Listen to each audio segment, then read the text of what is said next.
نوجوان نے یہ دعا مانگی تھی. اس نے کہا تھا کہ اے اللہ تجھے پتا ہے کہ مجھے اپنی کزن تھی اس سے بہت محبت تھی. تو کہا کہ اللہ میں چاہتا تھا کہ اس کے ساتھ اپنا کوئی ریلیشن رکھوں. تو وہ اللہ سے ڈرنے والی خاتون تھی, تو وہ اپنی حیا کی حفاظت کرنے والی تھی.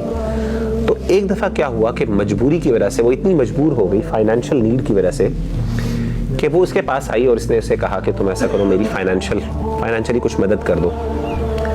تو کہتا ہے کہ اللہ مجھے موقع مل گیا, اور اس نے کہا کہ ٹھیک ہے میں تمہاری فائنینشیل ہیلپ کر دیتا ہوں, لیکن اس کے بدلے تمہیں کیا کرنا ہوگا, میرے ساتھ یہ کام کرنا ہوگا.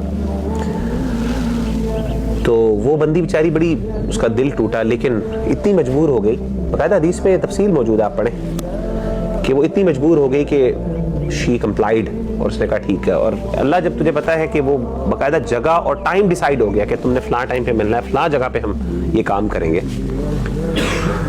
جب وہ لڑکی آئی اس کی کزن اس ٹائم پہ اور اس جگہ پہ, اور کوئی دیکھنے والا نہیں تھا, کوئی روکنے والا نہیں تھا سوائے اللہ کی ذات کے, تو اس وقت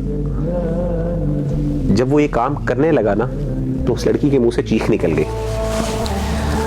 اور چیخ نکلتے ہوئے اس نے کہا کہ تم اللہ سے ڈرو, اتق اللہ, اللہ سے ڈر جاؤ.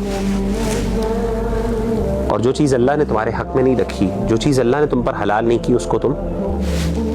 پہ تم جو ہے نا حد سے نہ بڑھو.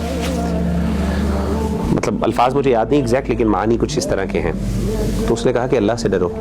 تو اللہ اس وقت اس عورت کی, اپنی اس کزن کی بات, حالانکہ میرے پاس سب اختیار تھا, I was about to do that, اس نے مجھے روکنا نہیں تھا, لیکن اس کے منہ سے ایک جملہ نکلا ایمان کی وجہ سے,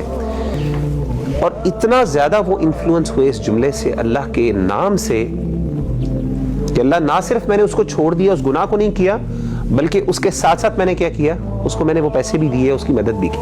ان ترک شیئا للہ, وہ بندہ جس نے اللہ کے لیے کسی چیز کو چھوڑا, اللہ کے لیے کسی چیز کو چھوڑا, حالانکہ وہ چیز اس کو بہت پسند ہے, وہ اس کے بغیر رہ نہیں سکتا, عوضہ اللہ خیرا منہ, اللہ تعالیٰ اس کو ضرور اس سے بہتر کوئی چیز عطا کرتا ہے, یا تو وہ عطا کرتے یا اسے بہتر عطا کرتے.